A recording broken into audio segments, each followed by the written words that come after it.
వేల సంవత్సరాలుగా కులం కారణంగా కులం ఏర్పాటు చేసినటువంటి కట్టుబాట్ల కారణంగా కుల వివక్షను ఎదుర్కొన్నటువంటి అనేక కులాలు రాజ్యాంగం ఇచ్చినటువంటి ప్రతిఫలాల్ని అదేవిధంగా స్వతంత్రం ఇచ్చినటువంటి ఫలాల్ని అందుకోలేని పరిస్థితి లోపల ఈ స్వతంత్ర భారతదేశం లోపల ఇంకా కూడా ఉన్న సంగతి మనందరికీ తెలుసు.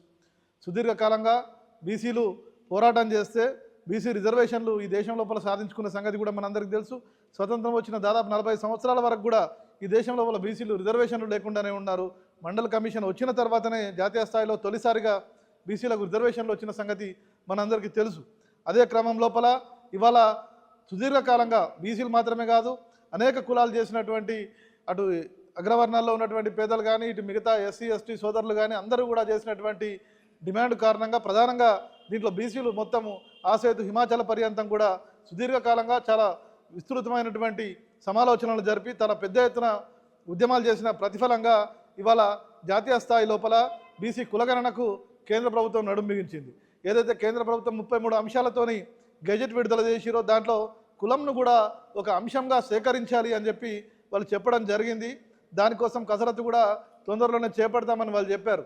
కాబట్టి వాళ్ళ మనము మొత్తం తెలంగాణ కాదు మొత్తం భారతదేశంలో ఉన్నటువంటి ఓబీసీలకు న్యాయం జరగాలి ప్రధానంగా. ఎందుకంటే ఈ వర్గాలు ఏవైతే ఉన్నాయో ఇన్ని ఏళ్ల పాటు కూడా ఇన్ని దశాబ్దాల పాటు కూడా ఇలాంటి ప్రతిఫలాలకు నోచుకోకుండా ఏ అవకాశాలను పొందకుండా వెనుకబాటుకు గురైనాయి, విస్మరణకు గురైనాయి. కాబట్టి ఇవాళ తెలంగాణ జాగృతి ఆధ్వర్యం లోపల ఆ కులాలన్నిటికీ కూడా న్యాయం జరగాలని జరగబోతున్నటువంటి ఇదైతే కులగణన ఉన్నదో ఇదంతా కూడా సవ్యంగా జరగాలి, సమగ్రంగా జరగాలి అన్న డిమాండ్తోని జాగృతి ఇప్పుడు రౌండ్ టేబుల్ సమావేశం ఏర్పాటు చేస్తూ ఉన్నది. జాతీయ స్థాయిలో సమగ్ర జనగణన ఏదైతే చేపడుతున్నారో దాంట్లో భాగంగా ఉన్న కులగణనను అత్యంత పకడ్బందీగా సమర్థవంతంగా నిర్వహించాలని చెప్పి డిమాండ్తోని తెలంగాణ జాగృతి ఈ యొక్క రౌండ్ టేబుల్ను ఎల్లుండి 29వ తేదీ జనవరి ఉదయం 9 గంటలకు అదేవిధంగా కాజా మ్యాన్షన్ లోపల బంజారాహిల్స్లోని రోడ్ నెంబర్ 1లో ఉన్నటువంటి కాజా మ్యాన్షన్ లోపల ఈ యొక్క రౌండ్ టేబుల్ను నిర్వహించుకోబోతా ఉన్నాం. దానికి బీసీ సంఘాలు, కుల సంఘాలు, అన్ని వర్గాల్లో ఉన్నటువంటి పేదలు, వాళ్ళ సంక్షేమ సంఘాలు పెద్ద ఎత్తున రాబోతూ ఉన్నారు. ప్రధానంగా ఇక్కడ తెలంగాణ జాగృతి డిమాండ్ చేస్తున్నది ఏంటి అంటే గతంలో చేసినటువంటి కులగణన ఏదైతే ఉన్నదో అది బీహార్లో చేసినా జాతీయ స్థాయిలో కేంద్ర ప్రభుత్వం చేసినప్పటికీ కూడా బయటకు రాలేని పరిస్థితి చాలా సందర్భాల లోపల తప్పుల తడకగా ఉన్నది. కాబట్టి ఇవాళ మనం దాన్ని సవ్యంగా చేయాలని కోరుతూ ఉన్నాం. ఏ రకాలైనటువంటి సమస్యలు వచ్చినాయో మీ అందరికీ తెలుసు. చాలా చోట్ల కూడా ఒకే కులం 4-5 పేర్లతో ఉంటుంది. ఒక ఫర్ ఎగ్జాంపుల్ ముదిరాజ్ అనే కులం ముదిరాజ్ అంటారు, ముద్రాసి అంటారు, తెనుగు అంటారు, తెలుగు అంటారు. అక్కడ వెళ్ళినటువంటి వాళ్ళకు ఎన్యూమరేటర్లకు పూర్తిగా అవగాహన లేకపోతే కొన్ని సందర్భాల లోపల ఆ డ్రాప్ బాక్స్ ఏదైతే సెలెక్ట్ చేసుకుంటామో దాంట్లో కూడా ఆ కులం కోడ్ సరిగ్గా లేకుంటే పొరపాట్లు జరిగే అవకాశం ఉన్నది. కాబట్టి దాన్ని సరిదిద్దాలని కోరుతూ ఉన్నాం. కొన్ని సందర్భాల లోపల ఒక రాష్ట్రం నుంచి ఇంకో రాష్ట్రంకు ఆయా కులాలు వలసలు జరిగినప్పుడు వాళ్ళు 2 చోట్ల కూడా ఉండే అవకాశం ఉంటుంది. ఎందుకంటే వాళ్ళు వేరే రాష్ట్రం నుంచి వచ్చిన కులాలను వాళ్ళని ఏమని పిలుస్తారు, వాళ్ళు ఏ కేటగిరీలోకి వస్తారన్నది ఇక్కడ ఉన్నటువంటి ఎన్యూమరేటర్లకు కానీ ఇక్కడ ఉన్నటువంటి ప్రభుత్వాధికారులకు కానీ తెలిసే అవకాశం లేదు. కాబట్టి దాన్ని కూడా జాతీయ స్థాయి లోపల ఒక సమగ్రమైనటువంటి విధాన రూపకల్పన జరగాలని తెలంగాణ జాగృతి డిమాండ్ చేస్తూ ఉన్నది. అదేవిధంగా కొన్ని కులాలకు ఆశ్రిత కులాలు ఉంటాయి, ఉపకులాలు ఉంటాయి. అదేవిధంగా కలిసి ఉన్నటువంటి సామాజికంగా కలిసి మెదులుకునేటటువంటి కులాలు ఉంటాయి.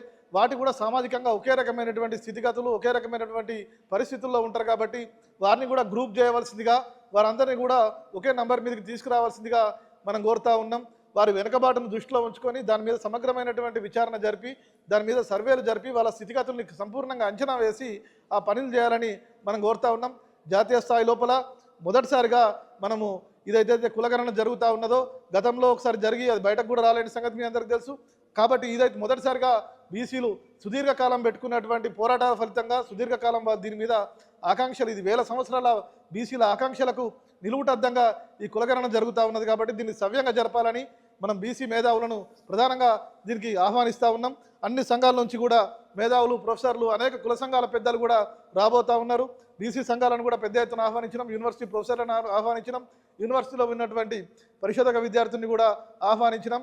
ఏ కులానికి అన్యాయం జరగకుండా వెనుకబడ్డ ప్రతి వర్గానికి న్యాయం జరిగేటట్లుగా ఈ సంపూర్ణమైనటువంటి జనగణనను సమగ్రంగా జరపాలని కవిత గారి అధ్యక్షతన జరిగేటటువంటి ఈ రౌండ్ టేబుల్ సమావేశం లోపల పెద్ద ఎత్తున పాల్గొనవలసిందిగా అన్ని కుల సంఘాల బాధ్యులను, బీసీ మేధావులను, ప్రజాస్వామికవాదులను, అదేవిధంగా తెలంగాణ వాదులను, ప్రజాస్వామ్యం పట్ల గౌరవం ఉన్న ప్రతి ఒక్కరిని కూడా పెద్ద ఎత్తున పాల్గొనవలసిందిగా ప్రేమపూర్వకంగా ఆహ్వానిస్తూ ఉన్నాం. ఎందుకంటే ఇది వేల సంవత్సరాలకు తర్వాత వచ్చినటువంటి సువర్ణ అవకాశం. దీన్ని వాడుకోవడం లోపల ఈ కులాల్లో ఉన్నటువంటి విద్యావంతులు ముందుండాలి. మీ కులాల లోపల చైతన్యం తీసుకురావాలి, మీ సమస్యలను ముందుకు తీసుకురావాలి, దాని పరిష్కారం సాధించి మనం కులగణనను సవ్యంగా జరుపుకోవడానికి దిశగా ఈ పెద్ద ముందడుగు పడుతుంది. కాబట్టి అందరూ ముందుకు రావాలని రౌండ్ టేబుల్ సమావేశంలో వచ్చి మీ అభ్యంతరాలను లేవనెత్తాలని, పరిష్కారాలు సూచించాలని కోరుతా ఉన్నాం.